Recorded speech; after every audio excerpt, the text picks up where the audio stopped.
Firstly, thank you very much for giving me opportunity to interview you for my YouTube channel and podcast. Not a problem. Thanks for having me.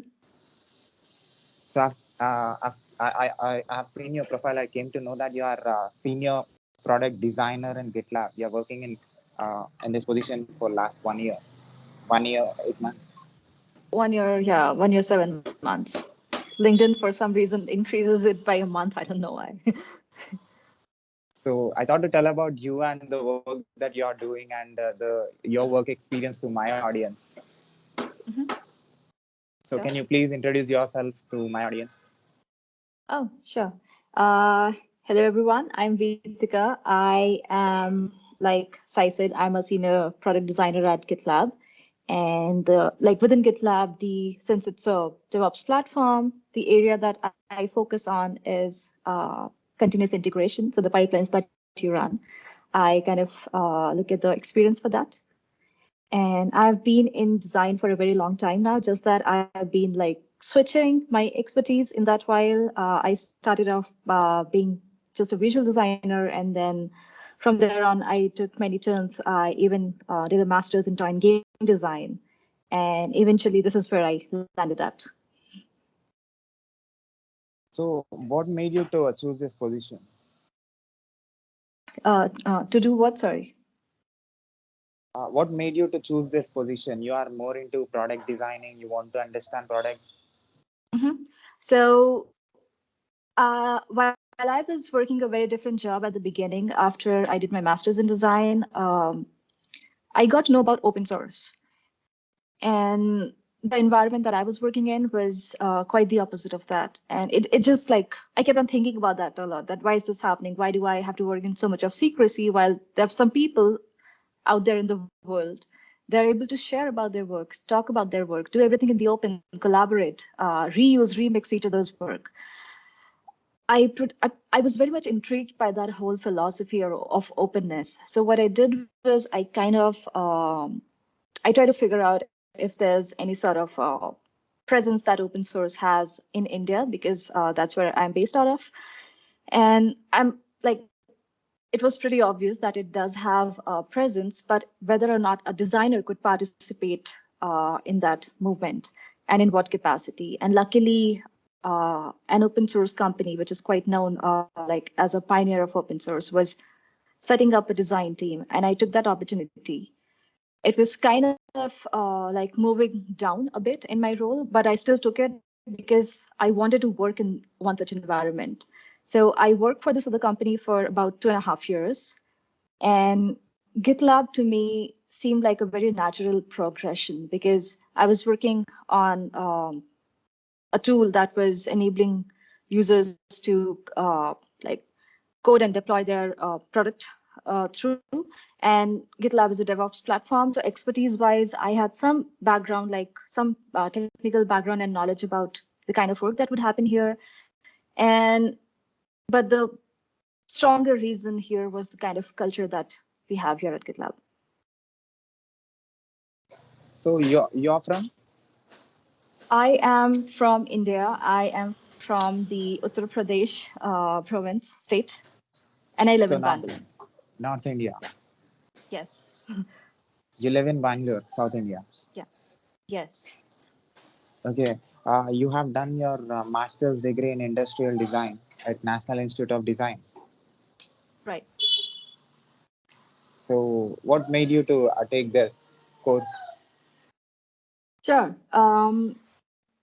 I was actually a medical aspirant until I was in my school years, and I chose that profession as my goal because I was exposed to a very limited set of options. And from those 2, 3 options that I was exposed to, I chose medical because of course, I like respect doctors a lot. So I thought maybe that's what I'm meant to be. That's what I should be aiming at. But like a month into the preparations for medical exams, I figured out about something called visual design, and I just took a leap. I was like, I convinced my parents. I did not have any use cases to quote, tell them like, look, this person, how successful they are, or what great work they're doing. I did not know any designers. But I'm very thankful that my parents gave me a chance, and I was able to make this drastic switch in my career choices. So I did an undergraduation in visual design and advertising, and I was like working different jobs for about 3 to 4 years after that. In fact, I started working while I was in my college. So while doing my undergraduation, I started to work as a visual designer.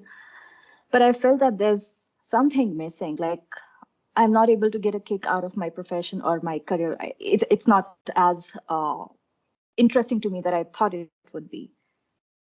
So I started looking like what could be my next option. And I went back to people I trust, people I know, people I knew that would guide me in the right direction. And the next choice that I was given was MBA. That, okay, you made a wrong choice once, so maybe this is what you should be doing now. And 1 month into my MBA preparations, I figured out about industrial design. So I prepared for CAT, but I ended up giving an entrance for NID. And I only told this to my parents after I cleared the entrance, because it was all happening in secrecy, in low confidence, that I don't know whether I would clear this or not. So once I got the admission, I told at my home, and they were fine with it. They did not have any problem. But industrial design, because I saw that this particular domain was kind of, in my opinion, adding a different dimension to design. So I wanted to rise from just visual stuff, just visual print and web stuff. And industrial design seemed like a pretty different and interesting option to me. So industrial design means you understand about IT industry or all other industries too? Industrial design was more like we had a chance to play with materials besides like just working on 2D graphics. I had a chance to explore materials. So I worked in different labs, such as I worked with metals, wood, and different kind of materials, different mediums, and many different approaches to design as well. So it was industrial in that sense.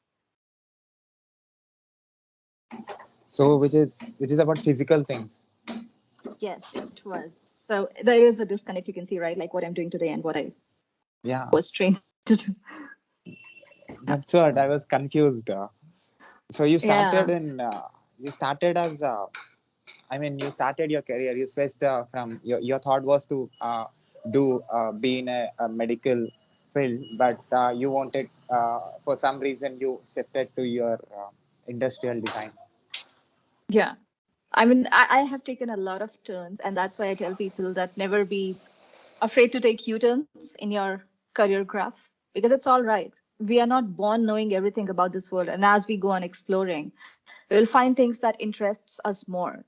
Right now, where I am in my career, I find myself very comfortable. I like the work that I'm doing. I'm very satisfied by it.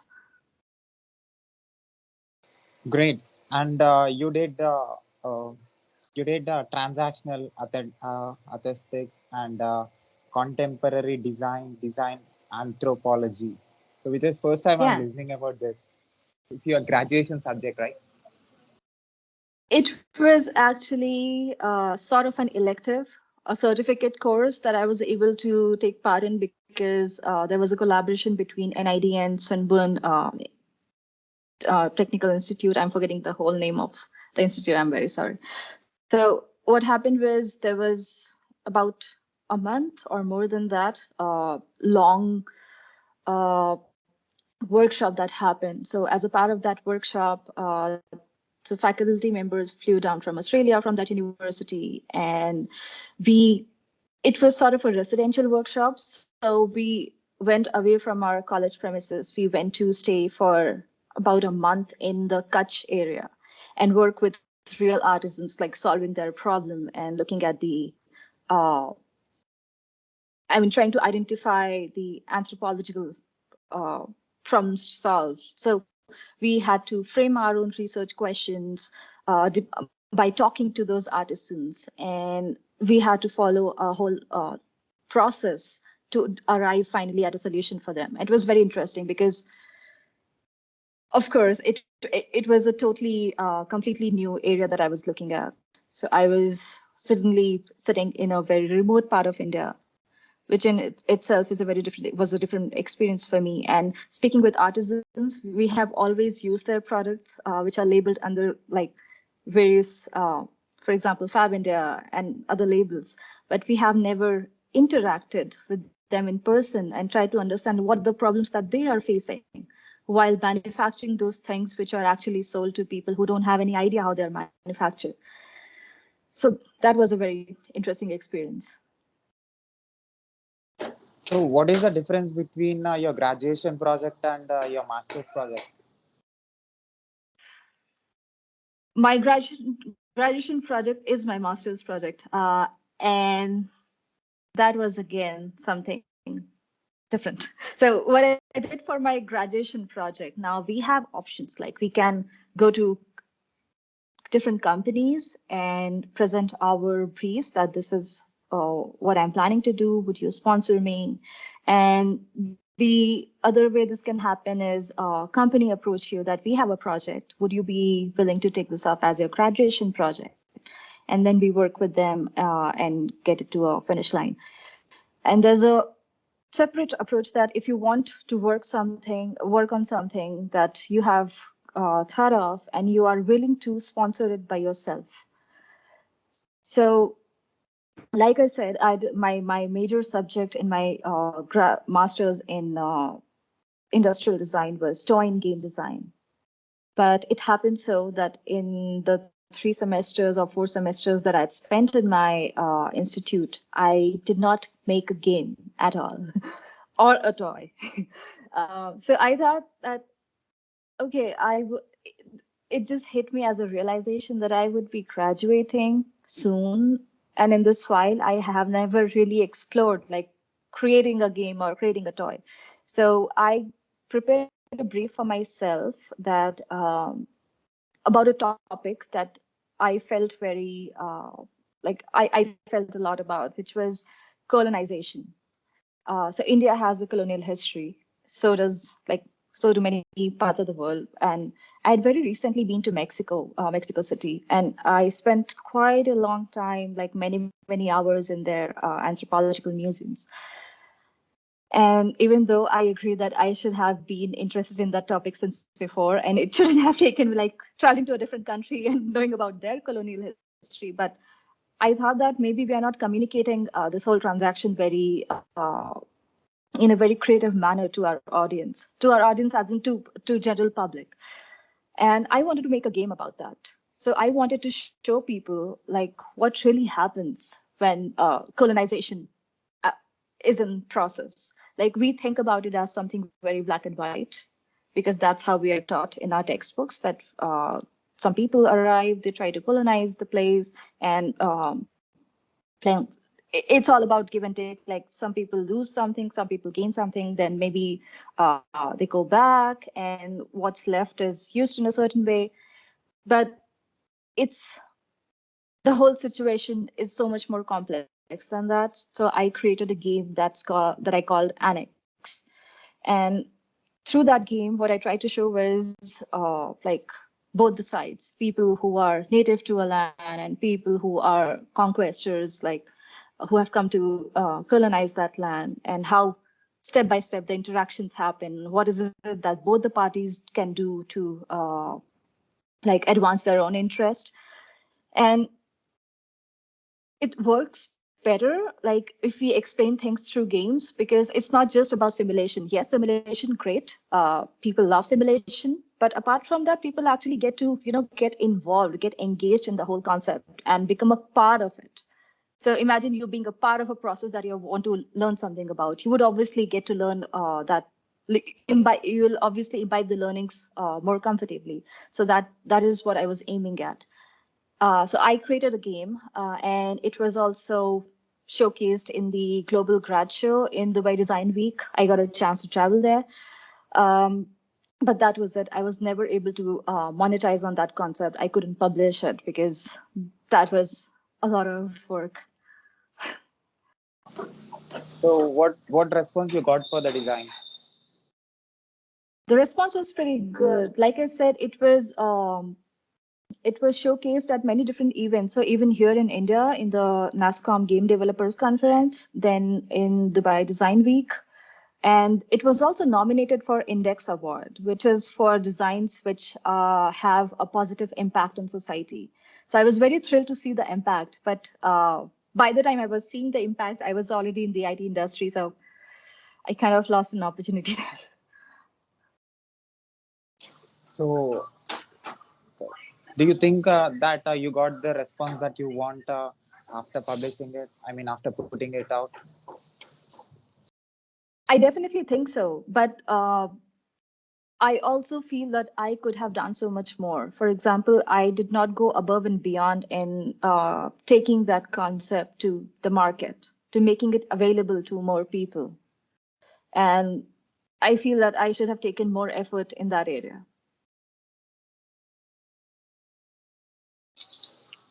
And what was your second job? I mean, My first second job job after was, after completion of oh, your masters. sure.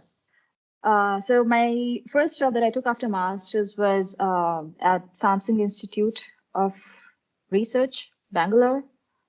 Samsung Research Institute of Bangalore is the right word, yeah, is the right term.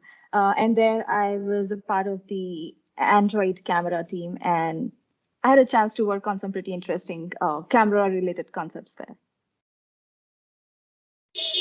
And you are a trainee visualizer at Innovation Worldwide. Oh yeah, that was long back. I mean, when I was in my undergraduation. So because I was studying advertising, I worked at various different advertising agencies and design houses. So that's from back then. So how was that experience? It was good, but it was only good for a while. And very soon I got a very strong feeling that advertising is not for me. I mean, when it comes to the values, I don't think I align with that industry a lot. And you became a senior designer at Lapamudra Oh, Creators from 2010 to 2013. You worked there for 3 years, 1 month. right. So this was a design house, and I was working as a print and web designer there. Web, not so much, print, yes. And like I was handling a few different clients, and the work was pretty much creating graphic design deliverables and infographics for those limited set of clients that were assigned to me. And what I also did besides like while working on this job was I took an additional degree from IGNU. So I was doing another master's on the side, another bachelor degree on the side. Nice. And you became a senior designer UX at Samsung Electronics. From 2016 Yeah, to 2017, you worked there for 1 year, 10 months, Bangalore. yeah, that's right. So So, I mean, it was a what is it about? very What is it about, and what you learned there? What your experience? sure. So while being at Samsung, like I said, I was part of the Android camera team. In fact, we focused on creating interesting concepts for the camera section. I mean, we worked on camera related features for the flagship Android devices such as Note and the Galaxy S series. And in the process, we also filed for a lot of patents. Yeah, that was a very different version of me when I was working there. I think camera means more into visual things. Not really. So it was more about thinking that when you, as a user of, let's say, a Galaxy S series phone, when you take out your phone and you open your camera, what range of things would you be able to do with your phone through the camera? So the possibility is endless there. I mean, right now, when we think of just simple camera, we think about taking about our phone, capturing. But even in the process of capturing, you'll see that there's so many different modes. There are so many different options. So all those things, when they're combined, they kind of form the experience that you're having with your phone camera.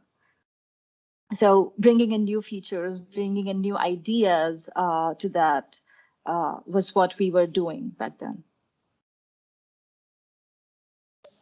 What is the particular thing that functionality you like while designing it or while working on it? So Samsung cameras, I had always admired that a lot because of the very known how sturdy the phones are and how like decent the camera capabilities were by default without me doing anything. And having such strong capabilities as the base for creating more experience over, it's always fun to do because you know that what you propose could very well be done. Like most often it would be, we would be able to reach our goal with that because the engineering team there was also pretty strong. And you worked as an interaction designer at Red Hat from 2018 to 2020, 2 years, 5 months. So how was you as a lead designer? I was an interaction designer, but I was a lead designer for the work that I was doing, which was the landing page of one of their products, which is OpenShift. So this was a very new functionality that was added to the product, which is like as a developer, when you are entering that product. So instead of seeing just numbers, dashboards, and lists, you would actually see a visual interface that's going to communicate everything that's happening, that's happening within the projects that you're responsible for. So through that interface, you would be able to take actions without going to any of your projects. Like just by moving circles, dragging lines, you would actually be making connections between the resources in your projects. So that was a very interesting project that I got to work on at Red Hat. Which is about the developer's perspective, topology view. Yeah, so that was a topology view, which was interactive, and the interactions resulted in real-time changes in your repository. And we also applied for some awards, and we bagged the Core 77 Community Choice for that. And now, presently, you're working as senior product designer. So, working in different positions in different companies have different values, different projects, and different way of looking at things. So, can I say you have like multi-dimensional view because of the experiences that you had in different positions? I would say yes. This is not very unique to me. Many team members that I have here at Gitlab, they also have a journey which is not very conventional. And one thing that I've noticed is this unconventional turns that we take in our life, they actually make us what we are. They account for how we think differently from each other, how we choose different approaches for solving different, the same exact problem. And I would say that here's all these turns that I took or U-turns that I took in my career, they have contributed a lot in making my thinking different. So, you understood the company's perspectives. So, what do you say about the whole thing, the whole experience of yours, work experience of yours in all the positions? Right. So when I had started working, very initially when I was just out of my undergraduate institute and I looked for jobs, or I was already in jobs, that was a very different time. That was a time that I was not aware of the possibilities and opportunities that the world has to offer. And it was a really good thing that I felt uncomfortable in my position, and I did not stick to that for a very long time. And I took this leap that I went to a different design college and pursued a different course because it's not just about pursuing a course in an institute like NID. You get to interact with so many different kinds of people, because in that one institute, you have people pursuing masters in 7 different disciplines. So imagine the kind of perspectives that you're exposed to. And since most of those people have come from different parts of India, and India is huge. So like if you move from one state to another, how people think, how they live, it totally differs. So when all of these people, they come together in this one premise, they exchange ideas and they talk about different things. It's like, wow, I wasn't aware of these things. So that kind of contributed, that helped me in thinking about like different things through like forcing myself to be inquisitive, to question more about things, because I knew that the limit, the line between different disciplines, it's very hazy. So thinking about a problem in terms of as an interdisciplinary problem rather than sticking to a very strict area where we actually have been conventionally placing it at, that has that institute actually taught me how to do that. And when I came out of it, then I would say the incident that made the most difference in my life was when I was exposed to the whole open source culture, because I started dreaming of being like working in an environment where you can openly share. That happened for a while. That happened when I made my first switch to an open source company. But then what was lacking there was designers did not have the same voice as developers would or management folks would. But GitLab gave me that. So this right now is my utopia. And it has the right combination of like everything in this environment. And it's a place where I can, like, I take part in planning and prioritization of UX work. I partner with my product manager very often in understanding new problem spaces. I partner with the development team, and we all do that like very seamlessly and very comfortably. And this wasn't the situation in all of my previous jobs. Like, it was either design first or it was either design way below management and development.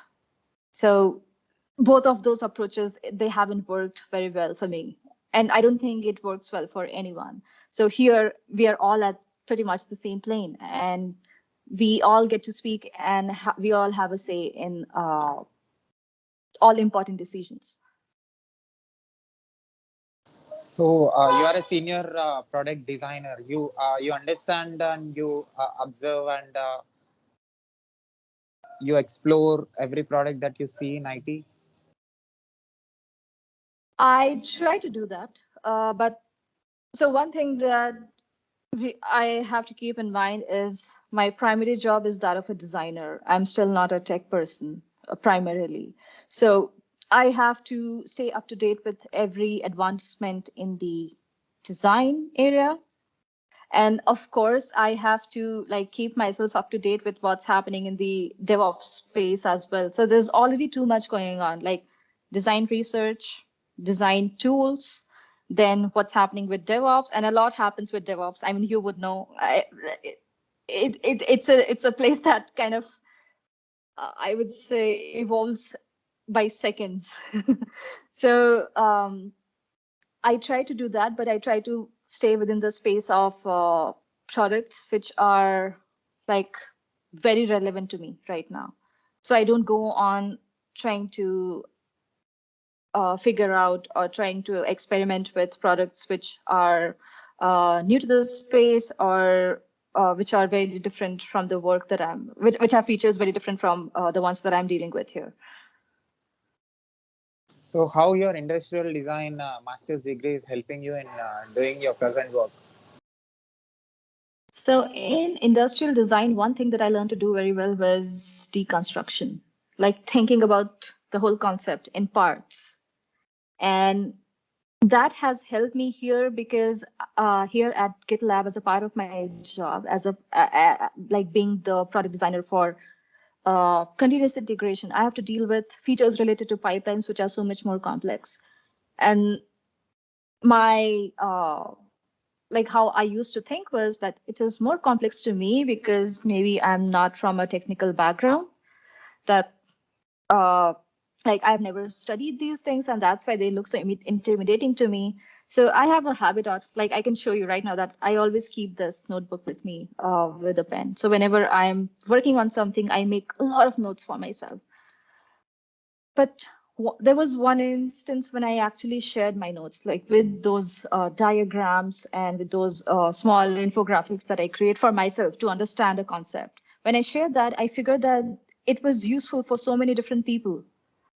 And I was like, whoa, I thought that maybe I am hard of understanding technical concepts, and that's why I do this. But it turns out that when you deconstruct something, when you explain something very simply to other people, you are actually enabling them more. And it's not a question about how smart or not smart a person is.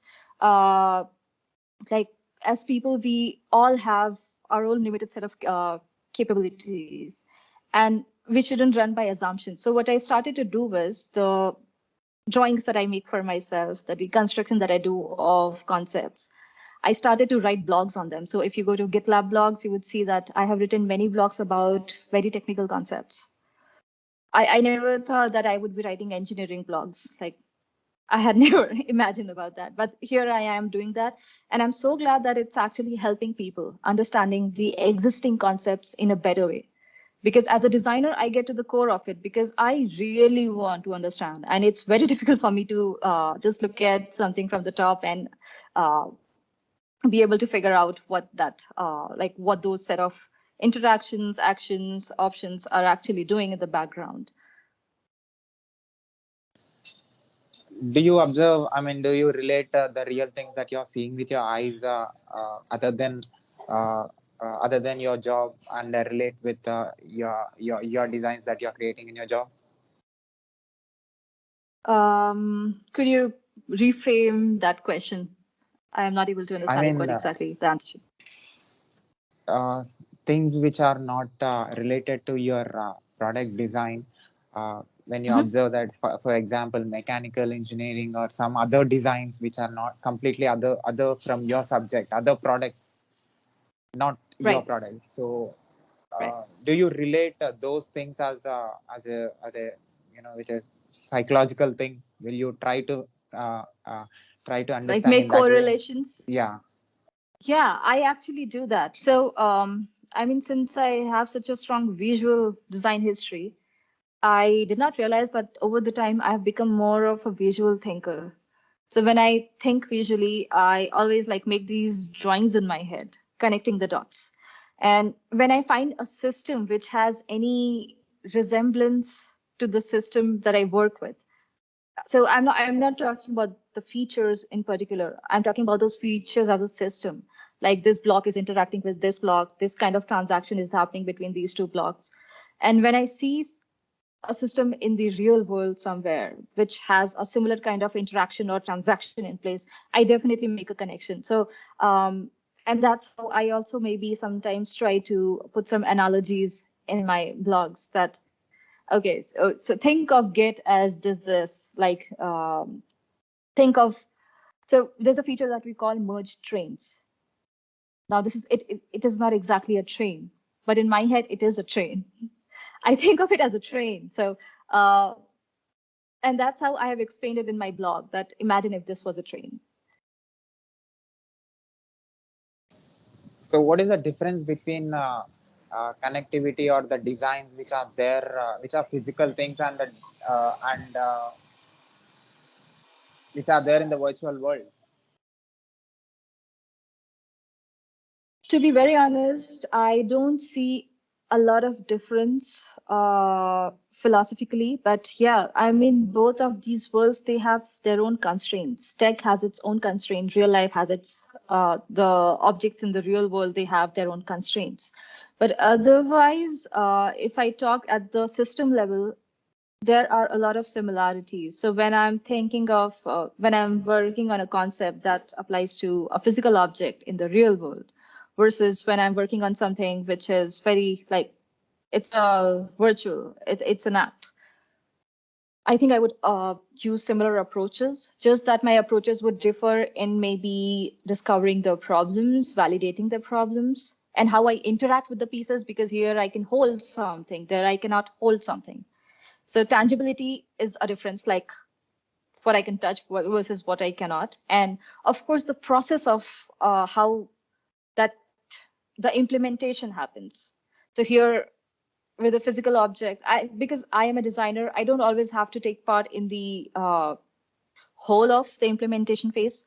Yes, I do partner with developers while the like implementation of these features happen. But if I only have to think of solving a design problem through concepts, there's not much of a difference.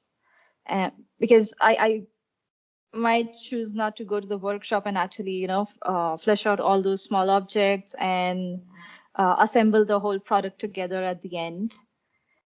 But until that phase, I don't see a lot of differences. So what is your favorite nature product design? My natural product design. So I actually am very interested in architecture and the kind of architectural projects that use that make a lot of good use of natural elements in that space. So I really love those. For example, when we construct houses that kind of are ventilated by itself, or they use the natural light to keep the whole space lit, those things really fascinate me. So you're more into using your mind. So how much mind you use in a day in order to understand all the designs that you're seeing with your eyes? I can't really quantify that, right? I don't know how to quantify that, but I appreciate when I see a good design. I make a mental note of it. So, for example, if I'm visiting a new place, I would try to visit places which have some pretty good, I don't want to use the word specimens, but some exemplary art or design work showcased somewhere. So museums, sometimes yes, but if there's a place where I can actually have an experience of exploring a design, for example, maybe a walkthrough of somebody's house, of an architect's house, or a very popular architectural monument, I would rather pick that up. So what Gitlab taught you in this experience? GitLab gave me a very valuable lesson around documenting. So I'm not sure if you are aware of, but we have a handbook which is about 2,000 pages.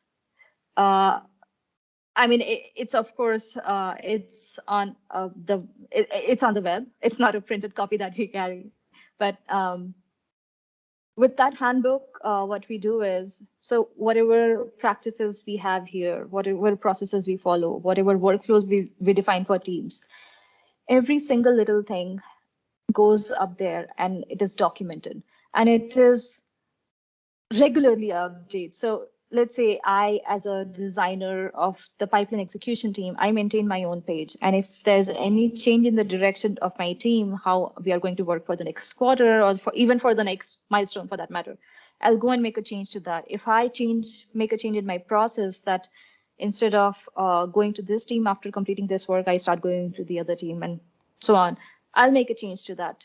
So at any point of time, if you as an outsider, you go and take a look at that page, you would know how Veethika is working at that time.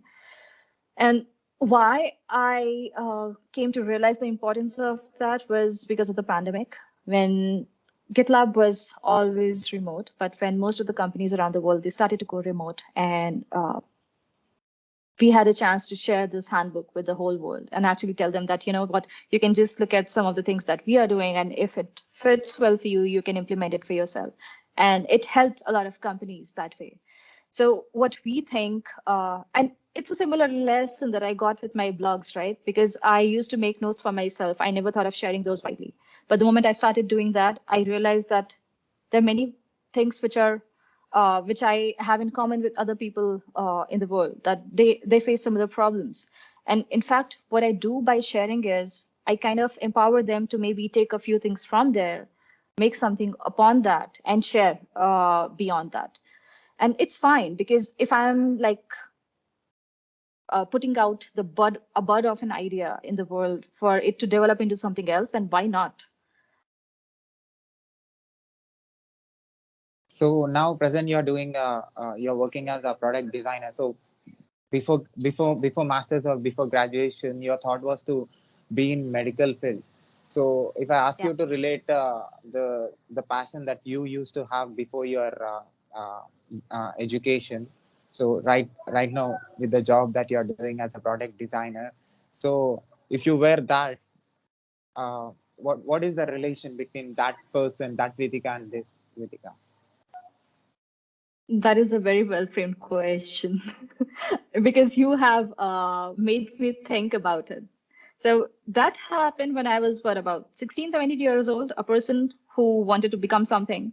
And that was a goal. And in my head, it was just like, I would like read these many books. I'll prepare for this exam, then I'll get to it. But there was no passion. I was not passionate about being a doctor ever. In fact, till date, when I see blood, I feel lightheaded. I even faint sometimes. And today, when I am talking about work, when I'm doing my work, when I'm in action, I'm so passionate about it that sometimes I lose track of time. And I would say there is no comparison between the passion level here. It's like very steep. The difference is too steep. I can understand you're a very conscious person. So how you are able to be good in designing at the same time, be good in communicating and explaining the art or the design that you created or that you understood with the people, with your team members or with other people. How how you develop these two skills? Sure. So as designers, being a good communicator is like our superpower, like a superpower that we should possess. Otherwise, what we work on is pretty much, it goes in vain. So because any work of design, it only has a value if it can be worked on, and it can only be worked on if there's a good amount of collaboration between the people who are in the picture, right? So if I'm communicating the concept to, let's say, my product manager, and there needs to be some sort of conviction in my tone. So I have to make sure that what I'm saying, it doesn't sound like I'm saying things just for the sake of saying, but it should be convincing. People should buy what I'm saying. So that's a phase that where my sales skill have to be good enough. So what I'm trying to put forward, it is actually bought by the other side. And then when I'm working with the developers in the team, I have to make sure that I understand what their constraints are. And I'm not just like throwing my ideas in the picture, being like a very inconsiderate person, because it's in everybody's interest if we work knowing what each of those constraints are, because then we would be like doing work more efficiently. So I wouldn't create a workflow that so in my head, I would be like, oh, I'm creating such a perfect flow for the product, and every user is going to be so happy. And I would say, I don't even care if we have or if we don't have the capability technically to do this. Maybe people should just make this happen. So that kind of arrogance doesn't have any. I'm The arrogance is, I would say, it's not going to yield anything, right? We are all here for the same reason. We care for the product. We are working to make the product more usable.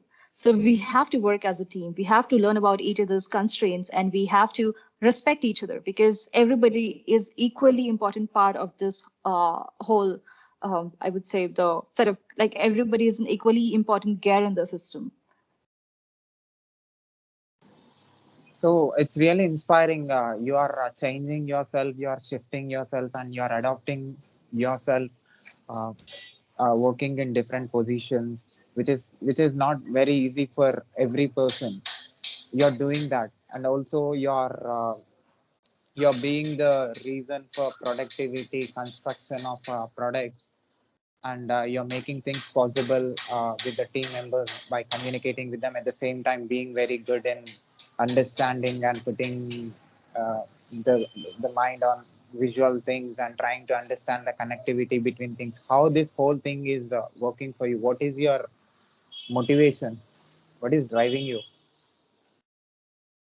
What is driving me to know that what I'm creating is adding value, adding value to not just a product, but the world that I live in.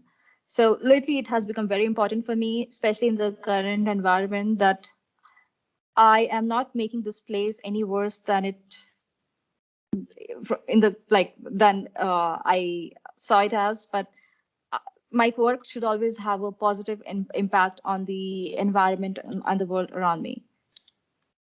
So right now, that's why I appreciate being here, because people in GitLab, they are very respectful of each other. Everybody has a voice, and to a much higher extent, I feel that the work that I'm doing is having a positive impact on the world. So I have last two questions. So what do you say about this universally create natural product called Planet and the design that you are observing? The design that I'm observing. So, I wasn't prepared for that one. But I constantly feel that, yes, we have taken a lot of wrong decisions in our lives, and we are kind of, by design, this world is very efficient, just that we are becoming extra problematic and we are challenging this planet a lot to keep itself sustainable. The planet in itself, it's a very well designed place, just that we, as the small parts of this ecosystem, we are not doing our job well. So lately, I made many changes in my own approaches. So earlier, it was when it came to buying new things, it was more of a question of whether or not I could afford it. But the more I started to follow everything that's happening to the planet, the kind of harm that humans are doing to the planet, and how everything is going downhill, I changed the narrative, at least in my home, to buying only the things that we think that the planet can afford and not what money can buy. I think that there needs to be a lot many shift that needs to happen in our perspectives going forward, and it's fine. So far many of us have made mistakes. I have made a lot of mistakes. There was a day when I opened my wardrobe and I was like, oh my goodness. I mean, not even 10% of my wardrobe is I would say it used to be like natural fibers. So I kind of thought of the impact that when all of these things which are in my wardrobe, and at some point of time they would land up in landfills, then the kind of impact they'll have on the environment. These are not the things I used to think before, but now I have to, because the situation around me is forcing me to, and that's for good. That's not for bad, of course.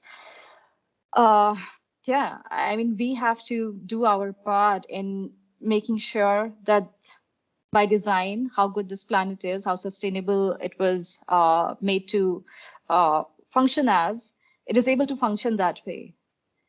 And if we can't make anything better, we should at least try not to make things worse. And it's not that hard. So one last question. So uh, the natural thing, the nature created thing called human being, you understand, the design.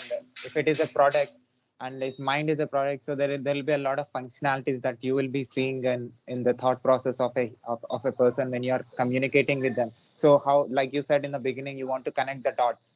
So are you able to connect every dot that is there in other person who's talking with you? Because if that is a thought process, if that is a product and it is a design, are you able to be very connective even with the human beings, not only with the design, with the product design, the physical things or the artwork that you're doing?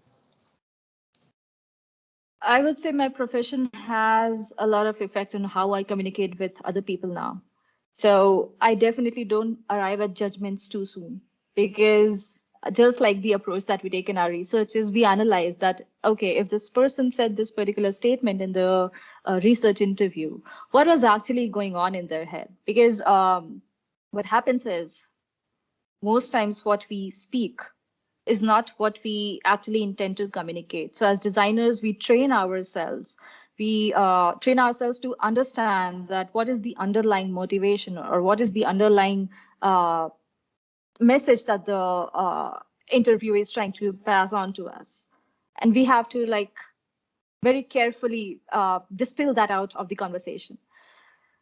So that kind of makes us more thoughtful of any situation. So lately what has been happening is when I have a conversation with someone and someone reacts in a certain way, I don't take the reaction as like, a very one off communication. I actually think about like what this person would have gone through, maybe in their day, maybe in their week, and why this reaction has finally landed in to me on me in this situation.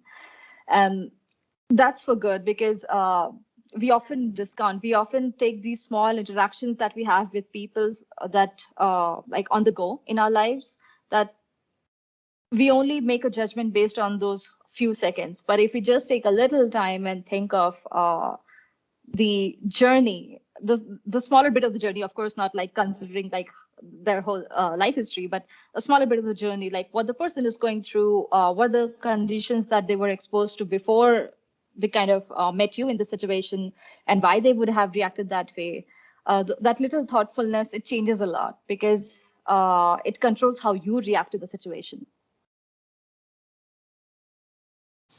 So, at last, what do you say to the product designers, software product designers, or other manufacturing people who are working in other industries, for watching and listening to our conversation from anywhere on this planet? What do you say when it comes to product designing? What advices or thoughts that you want to tell to them? So for product design specifically, I would say I'm not the expert, and I'm not the absolute expert to tell people how to do their job. But yes, I would have a message for people who are trying to figure out their journeys in life, like especially the young folks who think that they have to, nail down their absolute career goal at a very young age. You don't have to do that.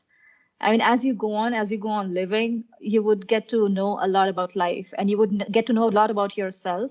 Just place your faith in your own instincts, and you would land at the right place at some point of time.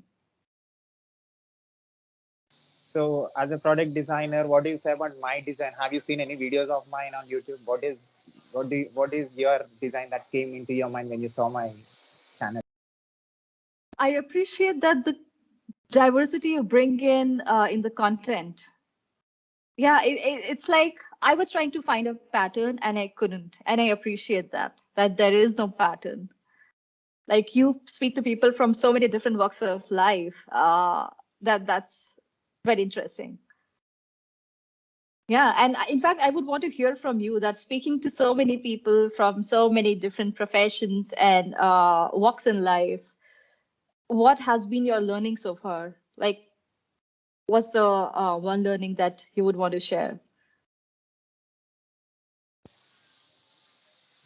Yeah, so I think like you said, like you see, every product has its own functionalities, its own design.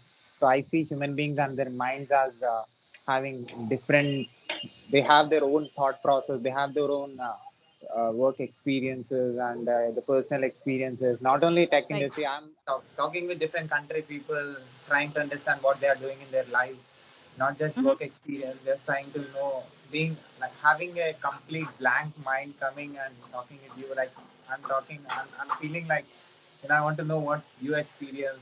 I want to know what happened in your life, how you made things possible, how uh, how that particular thought, like you said, your graduation, before graduation, you have that thought, and you settled in this position. So I want to understand this shifting things, how you are able to do that. So I want to put that in my my mind or my collection, so that if I work for a company, or if I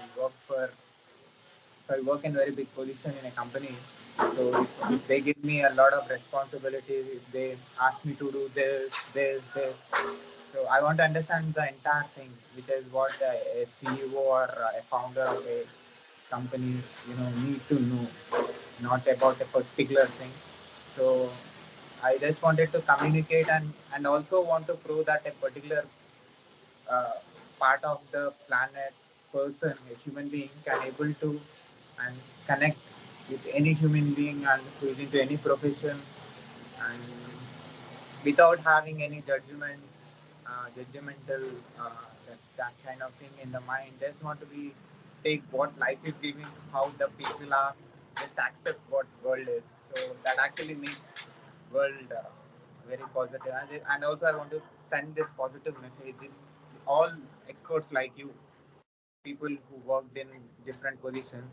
I want to send this message through my medium. I created this medium through my YouTube channel, through my podcast, all the mediums. I want to send this message. Even if your experience changes one person or the thought process of the one person, if you be the growth of somebody's uh, family, or the head of the family person, that not only for you, it also helps uh, as a human being, you are doing something for somebody's wellness. That's my view. That's a good thought. And I'm so happy that you're doing this. And I feel very happy that you accepted my request and accepted to be on my show. Yeah, this was fun. So can I put this video on my YouTube channel with your permission? Yeah, sure. And also, can I put this audio and video clip on my podcast, website, internet, social media, everywhere with your permission? Yeah, not a problem. Sure. You want me to share any web links of yours people can follow or can see what the work that you're doing or the projects that you're doing? I mostly share about my works on Twitter because I'm slowly moving away from LinkedIn. But right now, everything should be on my website. But I'm being very lazy. I I think that day would it's very near when my website would be updated, maybe a month or so. So maybe that link. Yeah, I saw your website is under construction. I'm sure when you put that, I'll put your website link also in the description. People who finds a video from anywhere on this planet, they'll see the work that you're doing and can see how it will help them in developing their skills. Yeah, sure. Thank you, Veethika, for your time and for your energy. Thank you, Sai, for having me. Have a good day. Bye.